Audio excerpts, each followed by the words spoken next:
میرے دینی، ملی، تاریخی، سیاسی اور عمرانی فکر کا خلاصہ، میرے 50 سال سے زائد عرصے کے مطالعے اور غور و فکر کا حاصل، جسے میں نے آج کی اس الوداعی نشست جو ہے درس قرآن کے اعتبار سے، تو اس کا تحفہ جسے میں قرار دے رہا ہوں۔ اس میں سب سے پہلے ایک شکوہ ہے۔ بہت سے لوگ محبت کرتے ہیں، محب ہیں، عقیدت مند بھی ہیں، جیسا کہ میں نے کہا کہ ہاتھ بھی چومتے ہیں اور اپنی عقیدت کا اظہار کرتے ہیں، تعریفیں کرتے ہیں۔ میں خطرے میں مبتلا ہو جاتا ہوں کہ کہیں کوئی تکبر پیدا نہ ہو جائے، روکتا بھی ہوں۔ لیکن افسوس، صد افسوس یہ کہ میرے اصل پیغام پر توجہ نہیں دیتے۔ میں آپ سے بھی یہ شکوہ کر رہا ہوں۔ ہر کسے از ظن خود شد یار من، اقبال نے شکوے کیے ہیں۔ تو نابغہ عصر، ہر کسے از ظن خود شد یار من، ہر شخص اپنے خیال میں میرا دوست بن گیا ہے۔ وس درون من نجست اسرار من، میرے اندر سے اس نے میری چھپی ہوئی چیزوں کو نہیں تلاش کیا۔ تو کیا ہوں، کیا کہنا چاہتا ہوں، کیا کرنا چاہتا ہوں، کوئی نہیں۔ شاعری پڑھ لی اور سر جھوم گیا، سر دھن لیا، بس اقبال ڈے بنا لیا۔ اور اس سے بھی زیادہ جو ہے، مرا یاراں غزل خان شمردن، مجھے لوگوں نے ایک غزل خان سمجھ لیا، شاعر سمجھ لیا۔ میں جس طرح سے مجھے بھی بس ایک مدرس سے قرآن سمجھ لیا گیا۔ میری اصل زندگی کس کام میں بیتی ہے، میرے اصل مقاصد کیا تھے، میرے اصل ہدف کیا تھے، اور ہیں، اللہ کا فضل ہے، ایک شوشے کا فرق نہیں آیا۔ وہ کیا ہے، اس پر توجہ نہیں۔ اس کو تو میں نے ذریعہ بنایا ہے، ساز سخن بہارا است۔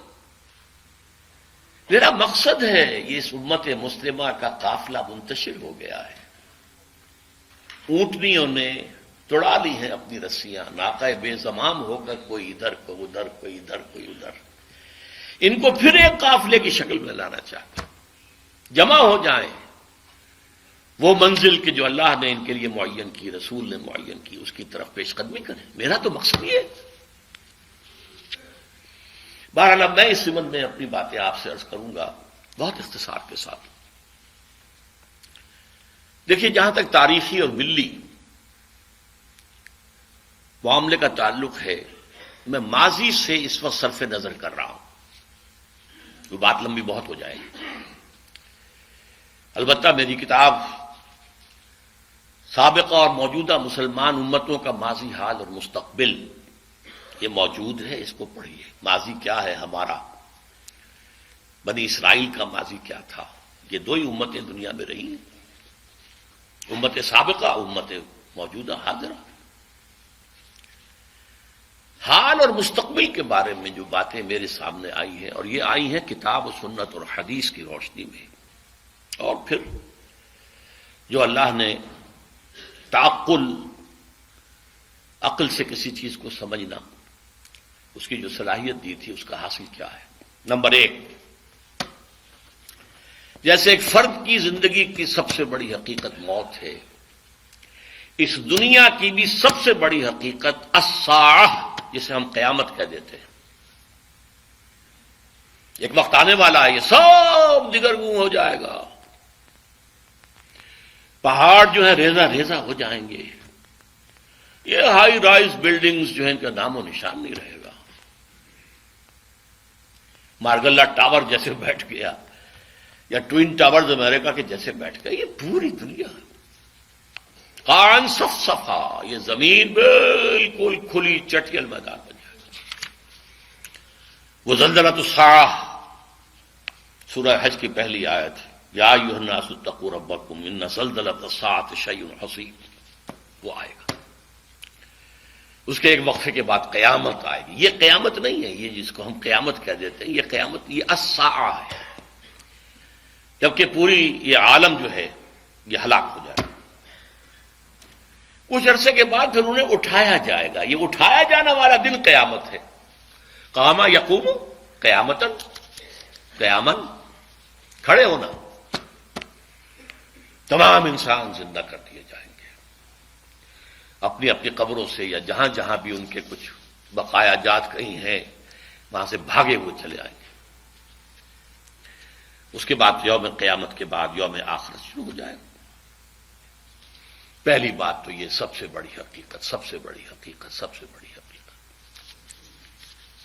اور اب الحمدللہ میری سوچ یہ کہ وہ زیادہ دور نہیں ہے. نوع انسانی بحثیت مجموعی اپنے کلائمیکس کو پہنچ گئی ہے. بہرحال پہلی بات. دوسری بات، احادیث نبویہ سے معلوم ہوتا ہے اس قیامت سے پہلے ایک وقت ایسا آئے گا کہ دنیا پر، روئے ارضی پر کوئی ایک صاحب ایمان بھی نہیں ہوگا. کافر، مشرک، ذلیل. صاحب ایمان جو ہے ایک خاص وقت میں ایک خاص ہوا چلے گی جو ان کے دلوں میں سے ایمان کو نکال کر لے جائے گی.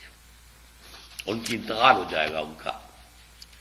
اور قیامت کا زلزلہ جو ہے وہ اہل ایمان پر نہیں آئے گا بلکہ صرف کفار و مشرکین پر آئے گا. اس سے پہلے ایک دور ہے جبکہ پورے کرۂ ارضی پر اللہ کا دین نافذ ہوگا، قائم ہوگا. خلافت علی منہاج النبوہ کا نظام قائم ہوگا. یہ گویا کہ کلائمیکس ہوگا انسان کا. انسان کو بنایا گیا تھا خلیفۃ اللہ فی الارض. یہ خلیفۃ اللہ فی الارض اور یہ خلافت اللہ فی الارض جو ہے یہ پوری دنیا پر جب پورے عرض پر قائم ہو جائے گی تو وہ انسان کا کلائمیکس، آدم کا کلائمیکس. یہ ہونا ہے، ہو کر رہنا ہے. اگرچہ ابھی ہم نہیں سوچ سکتے کہاں سے ہو جائے گا، کدھر سے ہو جائے گا. حالات تو بہت خراب ہے، بہت خراب ہے، بہت خراب. ہماری کوئی حیثیت نہیں، پرے کہا کے برابر نہیں.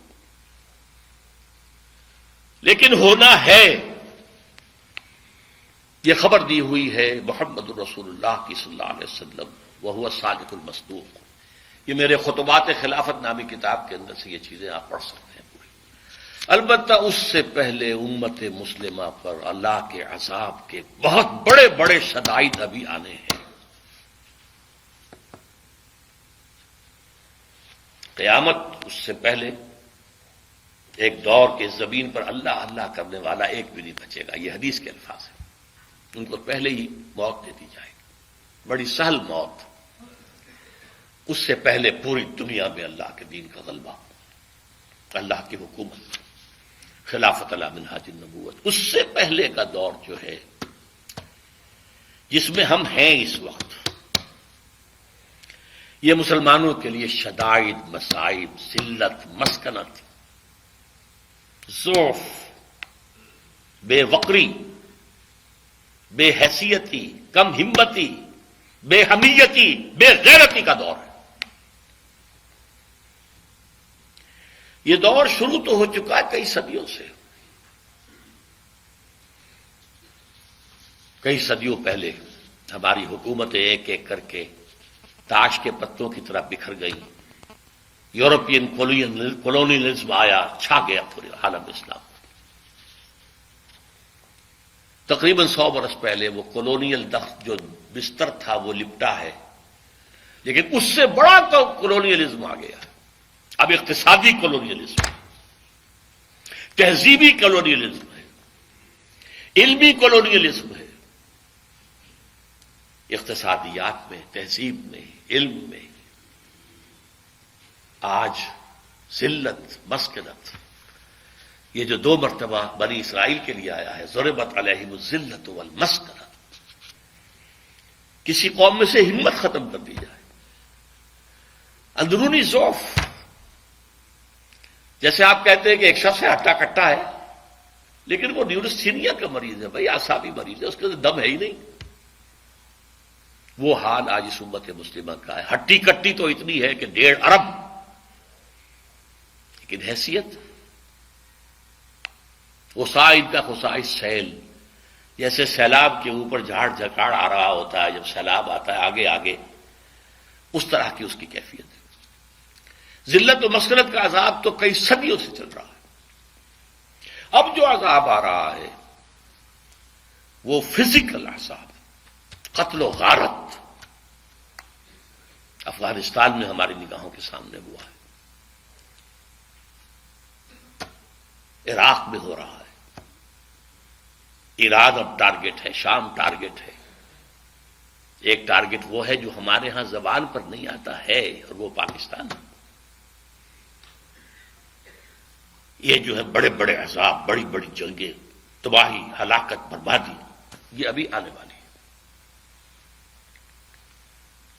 اس کے اعتبار سے خاص طور پر 2 حصے میں کرتا ہوں امت مسلمہ کے، بلکہ 3 حصے۔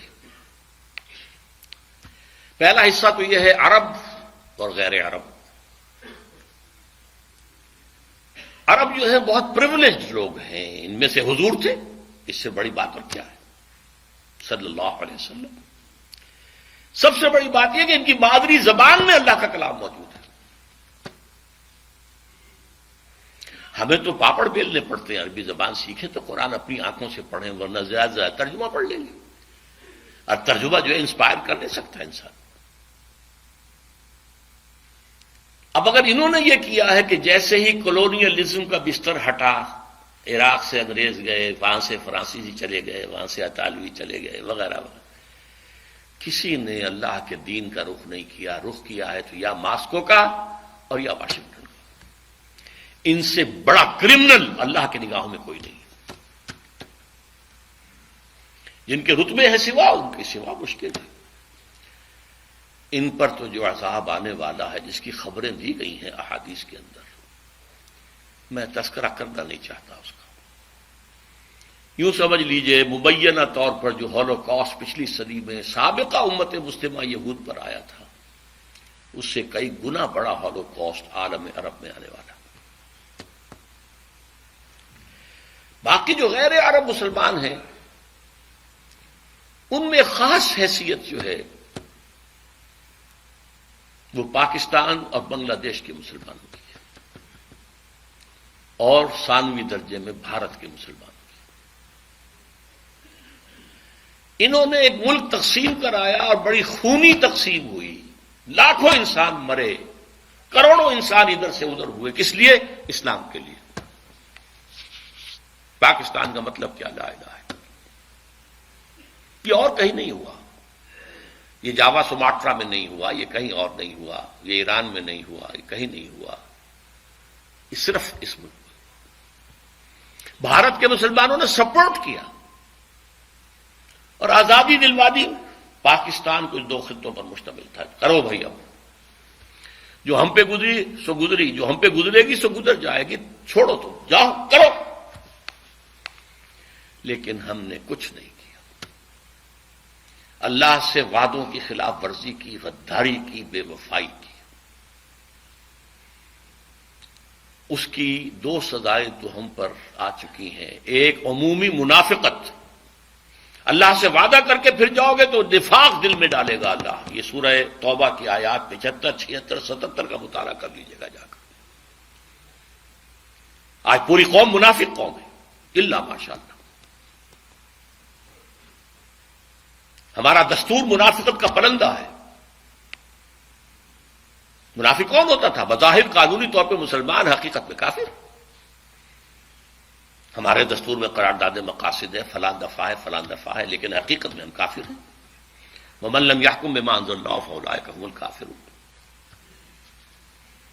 بنگلہ دیش کا معاملہ بھی یہی ہے۔ بھارت کے مسلمان تو انڈائریکٹلی اس میں مجرم ہیں، انہوں نے سپورٹ کیا تھا۔ اصل مجرم جو ہے پاکستان اور بنگلہ دیش کے مسلمان۔ یہ ہے، اس میں جو ہے اس سے علاج کیا ہے، اس کا نکلنے کی کوئی صورت ہے یا نہیں ہے؟ ایک ہی علاج ہے، ایک ہی علاج ہے، ایک ہی علاج ہے۔ دنیا کے کسی ایک سائزیبل ملک کے اندر اگر اسلام کا نظام پورا قائم کر کے دنیا کو دکھا دیا جائے اور چیلنج کیا جائے، come and see with your own eyes this is Islam, تب وہ شہادت علی الناس کی ذمہ داری بطور فرض کفایہ ادا ہو جائے گی۔ پوری امت نہ بھی ایسا کر سکے، لیکن امت کا کوئی حصہ، کوئی سائزیبل ملک یہ کر کے دکھا دے تو یہ پوری امت کی طرف سے فرض کفایہ ہو جائے گا۔ جیسے جنازے کی نماز کچھ لوگ بھی پڑھ لیں تو فرض کفایہ ادا ہو گیا، باقی سب لوگ جو بستی کے ہیں وہ اس سے مستثنا ہو گئے. کوئی بھی نہ پڑھے تو سب مجرم، سب گناہگار. اس وقت ہم سب گناہگار.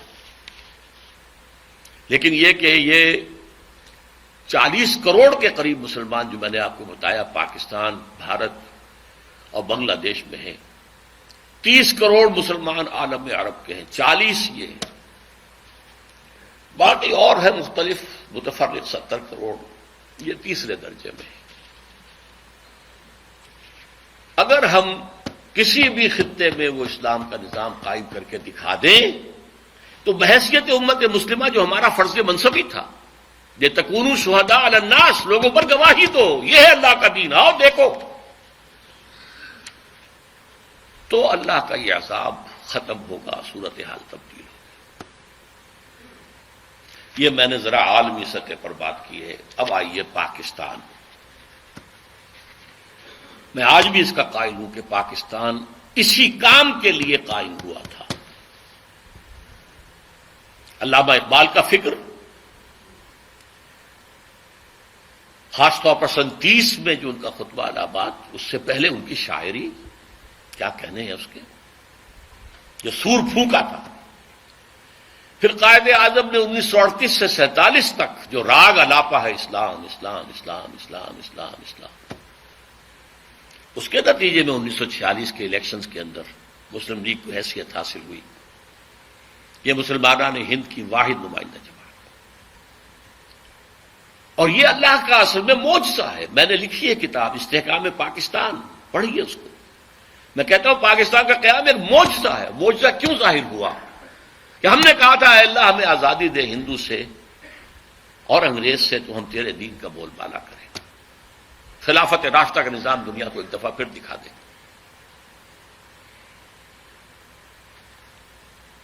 میں نے اسی لیے اپنی اس کتاب میں استحکام پاکستان میں قرآن اس پاکستان کے قیام کو معجزہ کہا، اور قائد اعظم کی شخصیت کے لیے میں نے لفظ استعمال کیا، معجز نما شخصیت. لیکن افسوس صد افسوس کہ ہماری پہلی نسل جو ہے وہ اس میں بالکل ناکام ہو گئی، وعدہ خلافی کی. ہم نے بھی واشنگٹن کی طرف اپنا قبلہ سیدھا کر دیا، مغربی تہذیب و کلچر کے لیے دروازے کھول دیے. امریکہ کی عالمی پالیسیوں کا ایک اعلی کار بن گئے. یہ کل پاکستان کی تاریخ ہے. یہ کوئی آج کی بات نہیں ہے، یہ صرف مشرف کی بات نہیں ہے، پوری پاکستان کی تاریخ ہے.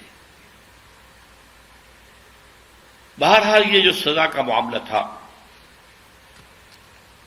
یہ منافقت کی شکل میں تو سزا ہمیں مل گئی، اور ایک بہت بڑا وار 1971 میں پاکستان 2 لاکھوں افراد مارے گئے. 93,000 ہمارا قیدی اس ہندو کے قید میں گیا کہ جس پر ہم نے کئی 1000 برس کئی 800 برس حکومت کی تھی. پاکستان مشرقی پاکستان نہیں رہا بنگلہ دیش میں. لیکن آج سے کچھ 20 سال پہلے جب پاکستان کی عمر 40 برس ہوا چاہتی تھی قمری حساب سے، میرے دل میں امید کا ایک چراغ روشن ہوا. پاکستان کے مستقبل کے بارے میں رجائیت، امید، اور وہ خاص اس حوالے سے تھا کہ ایک فرد کی بھی اصل میچورٹی کی عمر قرآن مجید کے روح سے 40 برس ہے. اسی طرح بنی اسرائیل کی تاریخ میں 40 برس کا عدد بہت اہم ہے کہ جو نسل نکلی تھی مصر سے، جو غلامی کا داغ اٹھائے ہوئے تھی، اس نے تو حضرت موسیٰ کو کوڑا جواب دے دیا تھا کہ ہم جنگ نہیں کریں گے، فاذهب انت وربك فقاتلا انا هاهنا قاعدون. اللہ نے سزا دی، اب یہ 40 برس تک یہیں بھٹکتے پھریں گے صحرائے تیہ کے اندر. یتیہون فی الارض فانها محرمۃ علیہم 40 سنہ یتیہون فی الارض.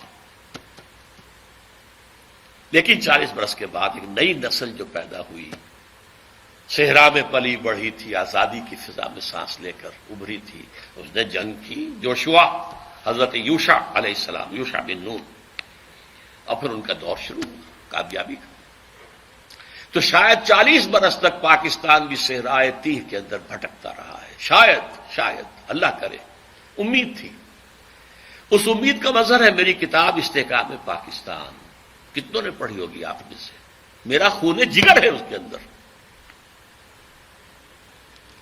امید تھی کہ ہوگا انقلاب، یہاں آئے گا، اللہ کرے گا، لیکن چند ہی سال میں اس امید کے تار و پود بکھر کے رہ گئے۔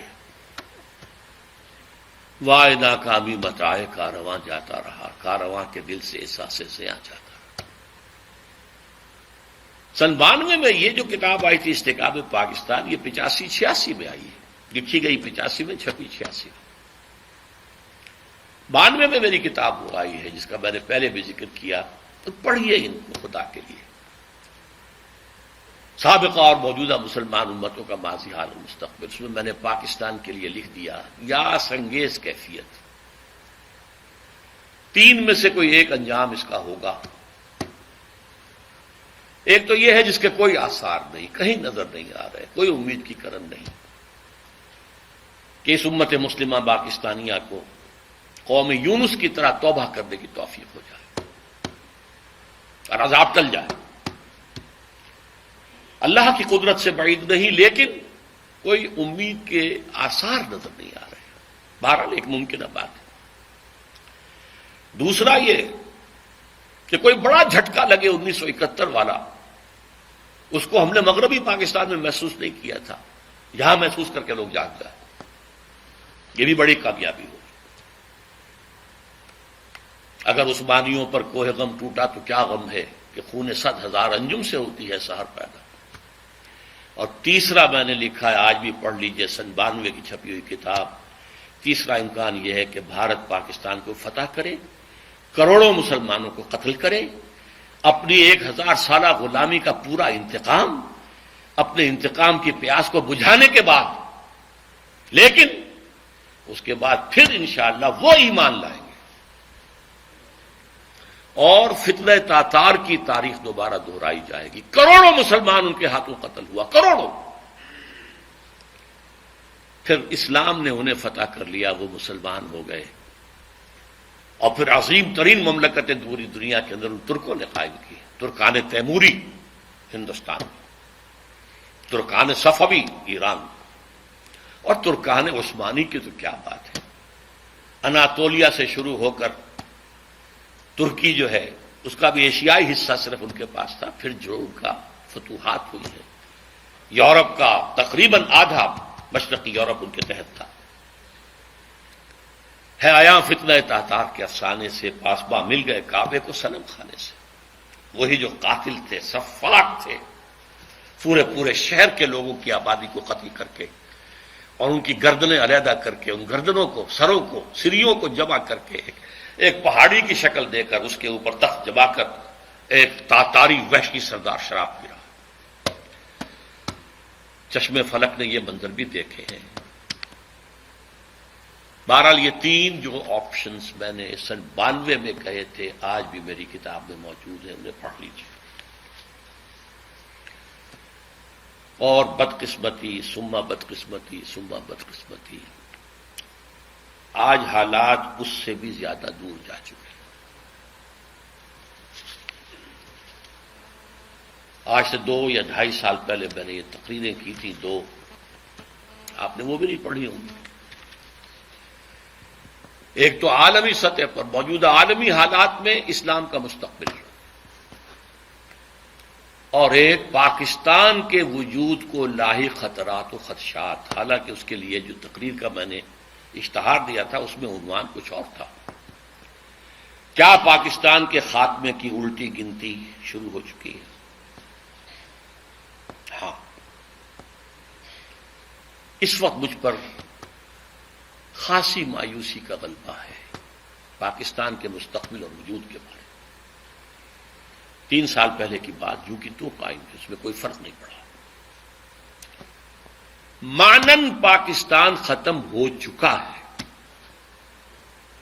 ایک انڈیپینڈنٹ ساورن اسٹیٹ کی حیثیت نہیں رہی ہے. آپ اب اس وقت جو ہے امریکہ کے لے پالک ہیں. اللہ اللہ خیر سکتا. شروع سے جو چیز چلی آ رہی تھی وہ اب اپنے کلائمیکس کو پہنچ چکی. بش صاحب کیا کر کے گئے ہیں؟ کشمیر بھول جاؤ، ذکر بھی نہیں. نہ انڈیا میں ذکر کیا نہ یہاں کیا. ابھی تمہیں اور بہت کچھ کرنا ہے. بھارت سے معاہدہ ہوا، تم سے نہیں ہو سکتا. بھارت بہت بڑی ہے. آج سے کوئی 40 سال قبل میں بڑے بھائی کے ساتھ مشرقی پاکستان تھا اس وقت، 67-68 کی بات کر رہا ہوں، سیر کے لیے گئے تھے. میرے ایک ہمنان اسرار الحق صاحب وہاں پہ چیف انجینئر تھے پاک پی ڈبلیو ڈی کے. انہوں نے دعوت دی تھی، آؤ میں یہاں ہوں، سیر کرا دوں. ڈھاکہ اور مختلف جگہیں، چٹاگانگ، چوٹوگرام جسے کہتے ہیں. وہاں ایک ملاقات میں اسرار الحق صاحب نے، وہ اب امریکہ جا چکے ہیں، وہیں کیا بات ہو گئے، پہنچی وہیں ایک خاک جہاں کا خبیر تھا. انہوں نے ایک جملہ کہا جس پر مجھے بہت پیش آیا تھا. جملہ سنیے. India is a very great country and Pakistan is only a nuisance to it. انگریزی دان لوگوں نے تو سمجھ لیا ہوگا. بھارت ایک بہت بڑا ملک ہے اور پاکستان اس کے لیے تھوڑی سی سرگرانی کا باعث ہے، بس ختم. آج یہ جملہ 100% آپ کے نگاہوں کے ساتھ. اگر آنکھیں بند کیے رکھیں تو اور بات ہے، اگر حالات کے رخ کو نہ پہچاننا چاہیں تو لگے رہے اپنے دھندوں میں، کاروبار میں. اللہ اللہ خیر سلام. ورنہ صورتحال یہ پیش آ چکی ہے. الٹی گنتی شروع ہو چکی ہے. لیکن اس سب کے باوجود ابھی امید کا چراغ میرا گل نہیں ہوا ہے. مدھم پڑ گیا ہے، ٹمٹما رہا ہے. لیکن میرا ایک جو امید کا سہارا ہے وہ 400 برس کی تاریخ ہے بھارت کی، ہندوستان کی، جس کے کوئی منطقی تقاضے نظر آتے ہیں.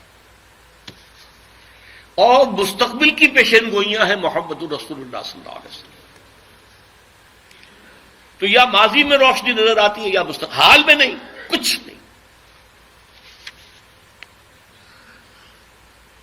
وی have been cut to size. اور جو تھوڑا سا شوشہ چھوڑا ہے مشرف صاحب نے کہ میرا جو چین کا دورہ تھا وہ اسی مقصد کے لیے تھا، وہ بیلنس کرنے کے لیے گئے تھے. اول تو چین آپ کو گھاس ڈالے گا نہیں، ابھی طویل عرصے تک اس کا ارادہ کنفرنٹیشن کا ہے ہی نہیں. وہ اپنی اکانومی کو ڈیولپ کرنے میں لگا ہوا ہے. ثانیاً اگر آپ کی کوئی پیش رفت ہو گئی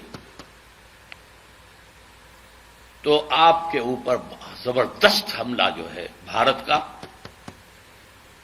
اور افغانستان کی طرف سے، دونوں طرف سے. اب آپ شکنجے میں ہیں. وہ افغانستان جو ہمارا دوست تھا اور ہم اس کے دوست تھے اور امدادی تھے. کرزئی کے بیانات سنیے. یہ کون؟ ہز ماسٹرز وائس ہے. وہ یہ اس کی بات نہیں ہے، یہ بش کی بات ہے. بش نے کچھ باتیں یہاں آ کے کر دی تھی، کچھ باتیں پہلے ہی پہنچا دی تھی تھرو کرزئی. آج سے 2-3 مہینے پہلے ایک انٹرویو چھپا تھا اکرم ذکی صاحب کا، جو ڈپلومیٹ بھی رہے ہیں اور بیوروکریٹ بھی رہے ہیں.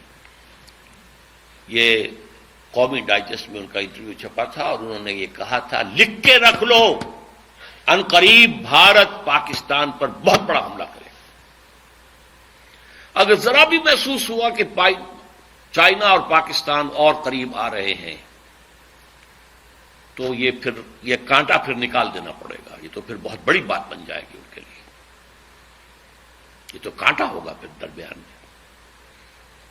بہرحال اس کے باوجود میں آپ سے کہہ رہا امید ہے کہ شاید کوئی معجزہ اللہ تعالیٰ کی طرف سے. پاکستان کا قیام بھی معجزہ تھا اور پھر تاتاریوں کا معجزہ کچھ تھا، تو اب بھی معجزہ ہو سکتا ہے. تاتاریوں کی تاریخ جو ہے دہرائی جا سکتی ہے. اور پھر لیکن اسی خطے سے اسلام کا احیاء ہوگا. چاہے ہمارے کروڑوں مر جائیں اور اس کے بعد ہندو مسلمان ہو. اور یہ پیشین گوئی شاہ ولی اللہ دہلوی کی ہے کہ ایک وقت آئے گا کہ ہندوستان کی اونچی ذات کے لوگوں کی اکثریت اسلام قبول کر لے گی. دیکھیے ہمارے ذہن میں خیال بھی آتا ہے تو نچلی ذات کا، شیڈولڈ کاسٹ کا، شودروں کا نہیں، اونچی ذات کے ہندوؤں کی اکثریت جو ہے اسلام قبول کر لے گی. اب آئیے آخری کلائمیکس. یہ تو حالات ہیں، تاریخ کا رخ ہے، جا رہا ہے. پاکستان کدھر جا رہا میں روک نہیں سکتا، آپ روک نہیں سکتے. ہماری جو بھی غلطیاں ہیں، کوتاہیاں ہیں، وعدہ خلافیاں ہیں، ان کی کیا سزا ہمیں ملتی ہے، ہم اس کے مستحق ہیں، ہم کو شکوہ نہیں کر سکتے. اصل مسئلہ فرد کا ہے. جہاں سے میں نے بات شروع کی تھی، زندگی کی سب سے بڑی حقیقت موت اور دوسری سب سے بڑی حقیقت آخرت. ایک فرد جو ہے وہ اپنی عاقبت کیسے درست کرے؟ تاریخ کے دھارے کا رخ موڑنا تو میرے لیے یا آپ کے لیے ممکن نہیں ہے. ہاں اللہ جب چاہے وہ گھاس کے تنکوں سے بھی کروا سکتا ہے کام.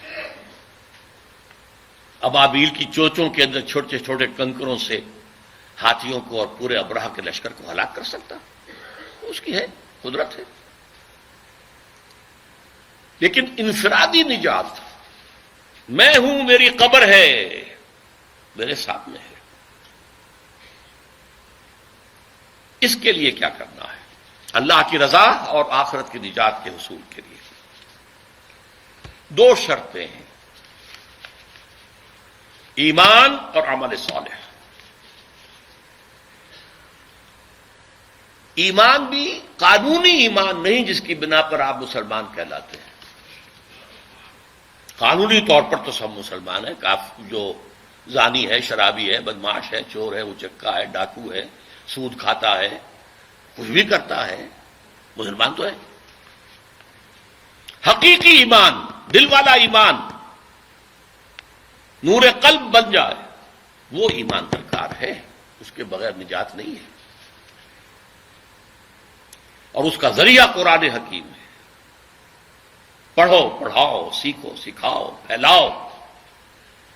جو میں نے عرض کیا، ویسے تو زندگی کے 40 سال تو میں نے اتوار کے درس کے بارے میں کہے تھے. میں تو یہ کام کر رہا ہوں 19 برس کی عمر سے، میڈیکل کالج کے طالب علم کی حیثیت سے درس قرآن. یہ ایمان حقیقی قرآن سے ملے گا. یہ ہماری تحریک کا، میرے کام کا، میری جد و جہد کا، زندگی کی جو بھی میری سعی اور مساعی ہے، اس کا ایک حصہ ہے قرآن. انجمن خدام القرآن، حلقہ مطالعہ قرآن، قرآن اکیڈمیز، قرآن کالج، قرآنی تربیت گاہیں، قرآن کانفرنسیں. یہ نام اللہ کے فضل و کرم سے ہم نے تازہ کیا. ایک وقت تھا کہ اس پورے شہر لاہور میں میرے سوا کوئی اور کام یہ کر ہی نہیں رہا تھا. اب اللہ کا شکر ہے بہت سے ادارے ہیں، ترجمہ قرآن کے ادارے بنے ہوئے ہیں، اور 4 6 مہینے کے کورسز کا اعلان ہوتا رہتا ہے. الہدا خواتین کے اندر ایک بہت بڑا ادارہ ہے. اگرچہ ان چیزوں کے اندر وہ انقلابی رنگ نہیں ہے، بہرحال ہے، کچھ نہ کچھ تو پیدا ہوگا اس سے. عمل صالح کا جو تصور ہمارا ہے، اس کے لیے لفظ ہے فرض. ویسے تو اس سے آگے ہے، نوافل ہیں، مستحبات ہیں، فرض اس پر نجات کا دار و مدار. البتہ یہ فرض کیا ہے یہ سمجھ لیجئے. سب سے بڑی بدقسمتی یہ ہے کہ ان کا تصور ہمارا محدود ہو گیا. نماز، روزہ، حج، زکوٰۃ فرض. کوئی کرتا ہو تب بھی جانتا ہے کہ یہ فرض ہے، کوئی نہ کرتا ہو تب بھی جانتا ہے کہ یہ فرض ہے. کوتاہی ہے میری، میں نہیں کر رہا ہوں، ٹھیک ہے تو فرض. ایک فرض جس کا تعلق قانونی اسلام سے نہیں ہے، حقیقی ایمان سے ہے، وہ ہے جہاد فی سبیل اللہ، جس کے بغیر نجات نہیں ہے. اس لیے کہ ایمان کا لازمی تقاضا وہ ہے جہاد فی سبیل اللہ. یہ نہیں کریں گے تو نجات نہیں ہے. ایمان کا تقاضا وہ ہے، حقیقی ایمان کا تقاضا وہ ہے. اسلام کے ارکان یہی ہیں، کلمہ شہادت، نماز، روزہ، حج اور زکوٰۃ. یہ اسلام کے ارکان ہیں. ایمان کا رکن اعظم، رکن رکین جہاد فی سبیل اللہ۔ اس کے 3 لیول ہیں۔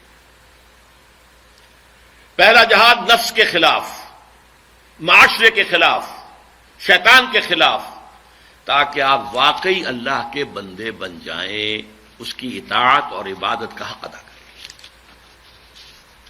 یہ پہلا کام۔ مکمل اطاعت آپ نہیں کر سکتے جب تک کہ باطل نظام آپ کے سر پر ہے۔ سود کو آپ ختم نہیں کر سکتے، فضا کے اندر موجود ہے جو میری سانس کے ساتھ میرے اندر جا رہا ہے۔ چور کا آپ ہاتھ نہیں کاٹ سکتے جب تک کہ وہ نظام قائم نہ ہو۔ لہذا ہماری بندگی جو ہے، نہ بندگی میری بندگی ہے، ہماری بندگی جزوی ہے، لیکن جس حد تک بھی اللہ کے احکام پر آپ عمل پیرا ہو سکیں اور نہ کریں تو آپ مجرم۔ جس حکم پر عمل پیرا ہو سکتے ہیں عمل پیرا ہو جائے، اور جو کمی رہ جائے گی اس کا ایک کفارہ ہے جو میں بعد میں بیان کرتا ہوں۔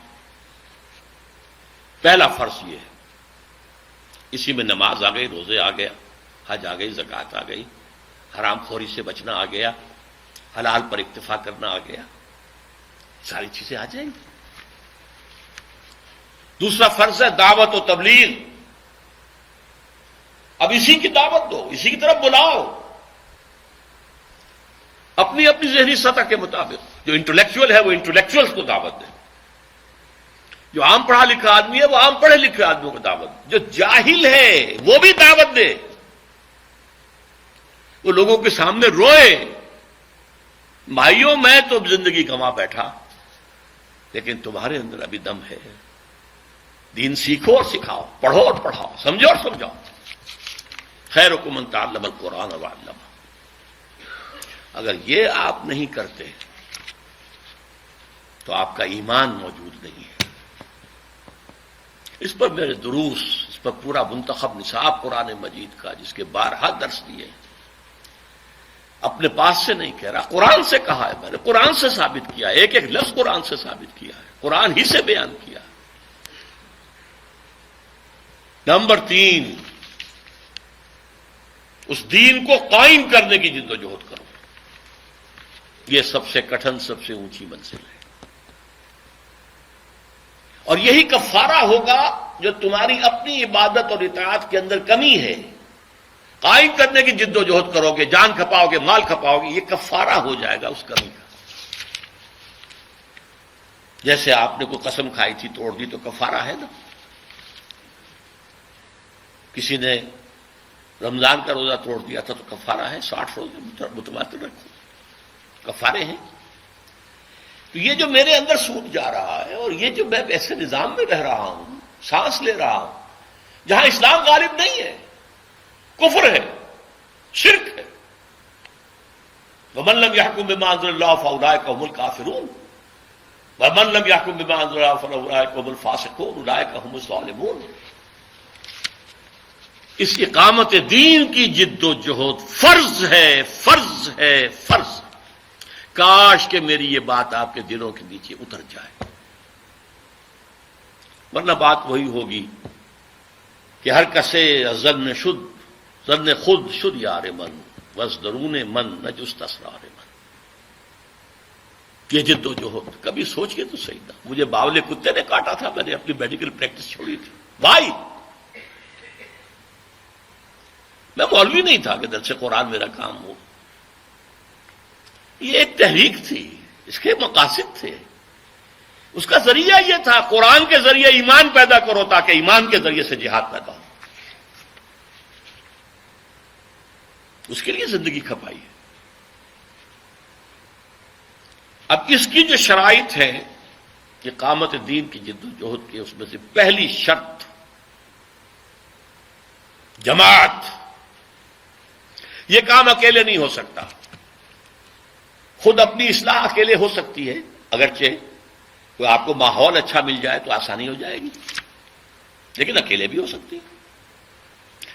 دعوت، تبلیغ، تعلیم یہ انفرادی طور پر بھی ہو سکتی ہے۔ حضرت نوح انفرادی طور پر ہی 900 برس تک دعوت دیتے رہے لوگ، اور اس کے لیے ادارے بھی قائم ہو سکتے ہیں، انجمنیں قائم ہو سکتی ہیں، فاؤنڈیشنز قائم ہو سکتے ہیں، پبلشنگ ہاؤسز قائم ہو سکتے ہیں، سم و بسر کے نظام قائم ہو سکتے ہیں. ٹھیک ہے، ادارے، انسٹیٹیوشنز، انجمنیں، ایسوسیشنز. لیکن اس تیسرے لیول پر آ کر جماعت، لا اسلام الا بالجماعہ، مردوں اور عورتوں دونوں کے لیے.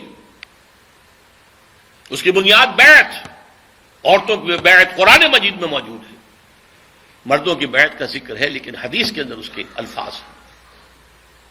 جماعت، لا اسلام الا بالجماعہ، انی آمرکم بخمس بالجماعت والسمع والطاعت والہجرت والجہاد فی سبیل. یوں سمجھ لیجئے جس نے یہ سمجھ لیا کہ اقامت دین کی جد و جہد فرض ہے، اسے جاننا چاہیے کہ اس کے لیے التزام جماعت فرض ہے. میری سوچ یہ ہے، خدا کے لیے سمجھ لیجئے،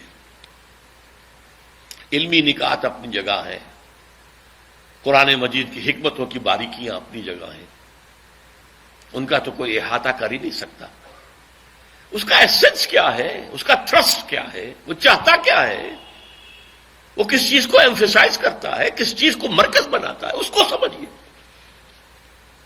اقامت دین کی جد و جہد فرض، اس کے لیے التزام جماعت فرض. فرض. اور دیکھیے فرض کے بارے میں جان لیجئے، ایک فرض کا تارک تمام فرائض کا تارک ہے. اگر ایک شخص کہتا نماز تو میں پڑھوں گا، 5 وقتہ پڑھوں گا، روزہ نہیں رکھوں گا، بھائی ختم، نماز بھی گئی، روزہ بھی فرض ہے، رمضان کا روزہ فرض ہے. صاحب استطاعت اگر حج نہیں کر رہا ہے تو اس کو بھی کفر سے تعبیر کیا گیا. فرض ہے، ادا کرو. زکوٰۃ نہیں دیتا تو کیا اس کے خلاف جہاد کیا گیا، انہیں مرتد مانا گیا. تو ایک فرض کی جو ہے انکار یا اس کا ترک، وہ پورے دین کا ترک ہے. اس این آرگینک ہول. اقامت دین کی جد و جہد کی فرضیت، پھر اس کے لیے التزام جماعت کی فرضیت. البتہ یہاں ایک سوال پیدا ہوگا، جماعت آپ کو تلاش کرنی پڑے گی. خود جماعت بنانا آسان نہیں ہے، دانتوں پسینہ آتا ہے جماعت بنانے میں. لیکن چلتا ہوا قافلہ مل جائے تو کیا کہنے، اللہ کا فضل، اللہ کا کرم، ایک جماعت ہے. لیکن اب آپ کے لیے کیا ہے، کئی جماعتیں، کیا کریں.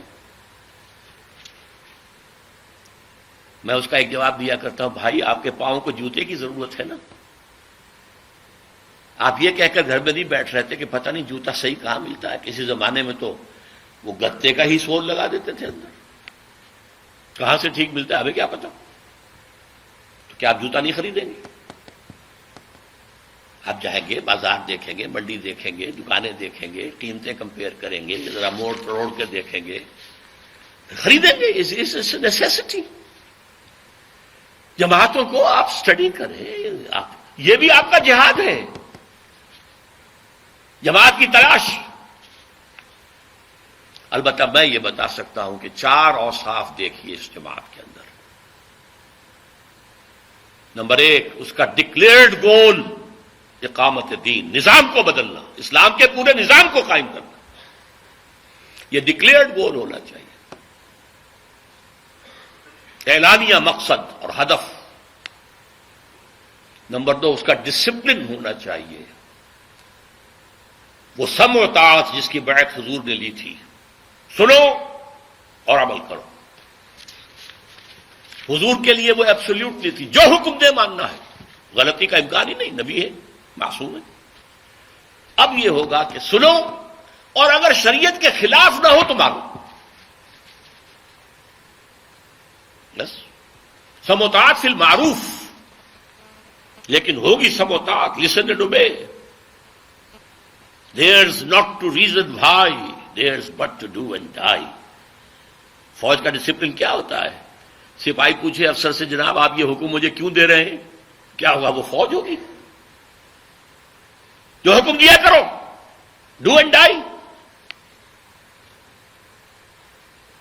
یہ جماعت اس نظم کے ساتھ، اور اس نظم کے لیے بنیاد بیعت، دنیاوی تنظیمیں، ایسوسیشنز، پولیٹیکل آرگنائزیشنز اور چار آنے کی ممبری والی تنظیمیں، سیاسی تنظیمیں کچھ اور ہوتی ہیں، فلاحی تنظیمیں کچھ اور ہوتی ہیں، محض تبلیغی تنظیم کچھ اور ہوتی ہے. نہیں، یہ حزب اللہ کی بنیاد بیعت سمع و طاعت فی المعروف. تو میں بیان کر رہا تھا، نمبر 1 ڈکلیئرڈ گول اقامت دین، دین کے پورے نظام کو قائم کرنا. نمبر 2 ڈسپلن، سمع و طاعت. نمبر 3 ان سے پوچھئے کہ آپ کی میتھوڈالوجی کیا ہے، کس طریقے سے آپ دین قائم کرنا چاہتے ہیں. الیکشن کے ذریعے، ایجیٹیشن کے ذریعے، گوریلا وارفیئر کے ذریعے، فوج میں بغاوت کرانے کے ذریعے، کون سا راستہ آپ کا؟ اگر آپ کا راستہ حضور کی سیرت سے ماخوذ نہیں ہے تو منزل تک پہنچنے کا کوئی امکان ہے ہی نہیں. You will be lost. یہ کام تمام انبیاء اور رسول کی تاریخ میں صرف حضور کے دست مبارک سے ہوا ہے، صرف. اب بھی ہونا ہے، جس کی خبر میں آپ کو دے چکا ہوں. پوری دنیا پر ہونا ہے، کہیں سے شروع ہوگا پھر پوری دنیا تک پھیلے گا. یہ دی ہوئی خبریں ہیں محمد رسول اللہ کی، وہ صادق المصدوق، وہ سچے ہیں، ان کی سچائی پر اللہ گواہ ہے، پوری کائنات گواہ ہے، نوع انسانی گواہ ہے. تو ہونا ہے، لیکن ہوگا اسی طریقے سے. لا يصلح آخر هذه الامہ الا بما صلح به اولها. اس امت کا آغاز حضور اور خلافت راشدہ، اس کا اختتام پھر آئے گا جبکہ پوری دنیا پر اللہ کا دین اور خلافت کا نظام آئے گا. یہ اول ہے، وہ آخر ہے. درمیان میں جو کچھ ہے وہ میں نے چھوڑ دیا تھا آج کی گفتگو سے. لیکن جس طریقے سے، جس عمل سے، جس طریقہ کار سے وہ پہلے منظر ہوئی تھی، اسی سے ہوگی. مانگے تانگے کے مستعار، ادھر سے مانگ لیا، ادھر سے سیکھ لیا، ادھر سے لے لیا، ادھر سے لے لیا، اس سے یہ کام نہیں ہوگا. چاہے خلوص کی انتہا ہو. خلوص اپنی جگہ ہے، خلوص کا اجر آخرت میں ملے گا. لیکن اگر طریق محمدی اور طریقہ کار اور منہج محمدی اگر اختیار نہیں کیا ہے تو کامیاب نہیں ہوں گے آپ. اس کے لیے میری کتاب خدا کے لیے پڑھیے، منہج انقلاب نبوی، میرا صاحب الصلاۃ والسلام. اور چھوٹی سی ایک کتاب بھی ہے، اس کا خلاصہ، رسول انقلاب کا طریق انقلاب. رسول انقلاب ایک ہی ہے تمام رسولوں میں، جن کے ہاتھوں انقلاب آیا، پوری دنیا مانتی ہے، عظیم ترین انقلاب آیا. میں تو ایک جملہ نقل کیا کرتا ہوں برنارڈ شاہ کا، نے گاندھی کے بارے میں کہا تھا، ہی is a saint among politicians. سیاست دانوں میں تو وہ لگتا ہے کوئی مہاتما ہے، کوئی روحانی آدمی ہے، سینٹ ہے، سادھو ہے. He is a saint among politicians and a politician among saints. ان کے اندر وہ پالیٹیشین ہے. تو میرا یہ جملہ ہے، میں اس ڈر سے کے ساتھ معذرت کرتے ہوئے، اللہ سے معافی چاہتے ہوئے کہہ رہا ہوں، حضور کی شان شایع یہ بات نہیں بنتی ہے، لیکن یہ سمجھانے کے لیے کہہ رہا ہوں. He was a revolutionary amongst the prophets and a prophet among the revolutionaries. تاریخ انسانی میں جتنے انقلاب آئے ہیں اس سے سب سے بڑا انقلاب محمد نے برپا کیا، اور تاریخ انسانی میں جتنے نبی اور رسول آئے ان میں سب سے بڑے نبی اور رسول محمد صلی اللہ علیہ وسلم. تو منہج انقلاب نبوی. چوتھی چیز، جو بھی جماعت ہے جس کے بارے میں آپ سوچ رہے ہیں، اس کی قیادت کے قریب جا کر دیکھیے. دیکھیے نہیں، سونگیے. یہ سونگنا بھی میں کہہ رہا ہوں، اس کے علاوہ ایک اور ہے جس کو آپ ESP کہتے ہیں، ایکسٹرا سینسری پرسیپشن. قریب جا کر آپ کو محسوس ہو جائے گا کہ آیا ان قائدین کے اندر خلوص اور اخلاص ہے یا یہ دکانداری ہے. لیکن اس میں میں نے کہا قائدین کے پاس، اس لیے کہ پیچھے چلنے والوں میں ہر طرح کے لوگ ہوتے ہیں. جب حضور کے پیچھے چلنے والوں میں بظاہر منافقین بھی تھے، مسلمان تو شمار ہوتے تھے، مسجد نبی میں نمازیں تو پڑھتے تھے، ان کا سردار پہلی صف میں ہوتا تھا اور کھڑے ہو کر تلقین کرتا تھا حضور کے خطبے سے پہلے کہ لوگوں غور سے سنو، یہ اللہ کے رسول ہیں، جبکہ وہ نہیں مانتا تھا اللہ کا رسول، جھوٹ تھا۔ اذا جاءك المنافقون قالوا نشهد انك لرسول الله والله يعلم انك لرسوله والله يشهد ان المنافقين لكاذبون۔ تو چوتھی چیز یہ ہے کہ سونگھیے۔ یہ چار چیزیں اگر کسی جماعت میں 33% پاس مارکس کی حد تک بھی نظر آ جائیں چاروں، اس جماعت میں شامل ہونا فرض ہے۔ میں فرض کے لفظ کی تکرار کر رہا ہوں، خدا کے لیے with all emphasis at my command جو میں بات کہہ رہا ہوں، یہ میرا الوداعی خطاب ہے، میرا تحفہ ہے جو میں دے رہا ہوں۔ مختصر الفاظ میں وہ باتیں کہہ رہا ہوں جو میری بڑی بڑی کتابوں میں لکھی ہوئی، جو 2-2 ڈھائی گھنٹے کی تقریروں میں ایک ایک موضوع پر بات ہوئی ہے، میں نے آج سب کو ان کو جمع کیا۔ بہرحال اگر تو جماعت مل جائے تو اسے اپنے لیے نعمت سمجھیے، اللہ کا فضل سمجھیے، اللہ کا کرم سمجھیے۔ یہ الفاظ میں نے 1954 کے آخر میں جماعت اسلامی کی رکنیت کی درخواست دیتے ہوئے لکھی تھی کہ میں جماعت اسلامی کے وجود کو اپنے لیے ایک بہت بڑی نعمت سمجھتا ہوں کہ قافلہ چل رہا ہے جس میں میں شامل ہو کر اپنے دینی فرائض بشمول اقامت دین کی جد و جہد کے اس کی ادائیگی کر سکتا ہوں۔ نہ ہوتی تو خود کو جماعت بنانا آسان کام نہیں تھا۔ لیکن میں آخری بات کہہ دوں، فرض کیجئے کہ آپ ان چار چیزوں کے حوالے سے ساری جماعتوں کو ریجیکٹ کر دیں۔ جماعت اسلامی میں یہ خرابی، تنظیم اسلامی میں یہ خرابی، جے یو آئی میں یہ خرابی، جے یو پی میں یہ خرابی، تبلیغی جماعت میں یہ خرابی، فلاں میں یہ شارٹ کمی، فلاں میں یہ تقصیر، تو اب آپ پر لازم ہے کہ آپ کھڑے ہوں، جماعت بنائیں۔ فرض کیجئے آپ کی طرف ایک آدمی آتا، کوئی بات نہیں، ایک اکیلا 2 جماعت، ایک امام ایک مقتدی، جماعت کا آپ کو ثواب مل جائے گا۔ نبی بھی ایسے گزرے، ان کے ساتھ کوئی نہیں آیا، کوئی پرواہ نہیں۔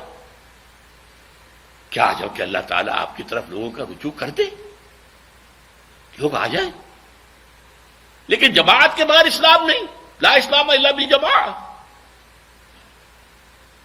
اور بیعت کے لیے آیا، من مات ولیس فی عنقہ بیعۃ فقد مات میتۃ جاہلیہ۔ جو مسلمان مرا اس حال میں کہ اس کی گردن میں بیعت کا قلادہ نہیں تھا، وہ جاہلیت کی موت مرا، اسلام کی موت نہیں مرا۔ اس اعتبار سے پھر آدمی خود کھڑا ہو۔ بہرحال یہ چیزیں ہیں ان کے لیے دمادم زن، دمادم زن، دمادم زن، بانشہ درویشی درساز و دمادم زن۔ اب یہ کہ اگر آپ کی کوششوں کو کچھ کامیابی نظر آ رہی ہو، اللہ کا فضل سمجھیے۔ یہ آپ کی طاقت اور صلاحیت کا نتیجہ نہیں ہے، کہ اللہ کی توفیق نہیں آئے کوئی پرواہ نہیں، قطعاً کوئی پرواہ نہیں، قطعاً کوئی پرواہ نہیں۔ اگر آپ لگے رہے تو دنیا میں کوئی تبدیلی آئے نہ آئے، آپ کی عاقبت سنور جائے گی، آپ اللہ کے ہاں جا کے سرخرو ہو جائے گے، بشرطے کہ اپنا سب کچھ لا کر ڈال دیا ہو میدان میں، محض انگلی کٹا کر جو ہے شہید نہ بن جائے، محض کسی جماعت کا فارم پر کر کے نہ سمجھے کہ بس پہنچ گئے، وہ تو انٹری ہے۔ اب اس کے بعد آپ نے اس میں کتنی محنت ڈالی ہے، کتنا وقت صرف کیا ہے، کتنا اپنا خون جلایا ہے، کتنی اپنی نیندیں حرام کی ہیں، کتنا اپنا پیسہ لگایا، یہ تو اللہ جانتا ہے، کتنی اپنی اولاد کو اس کام کے لیے تیار کیا ہے۔ اس کے اعتبار سے مدارج ہوں گے، مراتب ہوں گے، اونچے سے اونچے مراتب، اونچے سے اونچے۔ بہرحال یہ ہے ہماری کامیابی۔ اولئک ھم المفلحون، اولئک ھم الراشدون۔ ابھی ہم نے پڑھا تھا فمن زحزح عن النار وادخل الجنہ فقد فاز اولئک ھم الفائزون۔ اس کا کوئی تعلق اس سے نہیں ہے دنیا میں قائم ہو یا نہ ہو۔ اگر کجرو ہے انجم آسماں تیرا ہے یا میرا،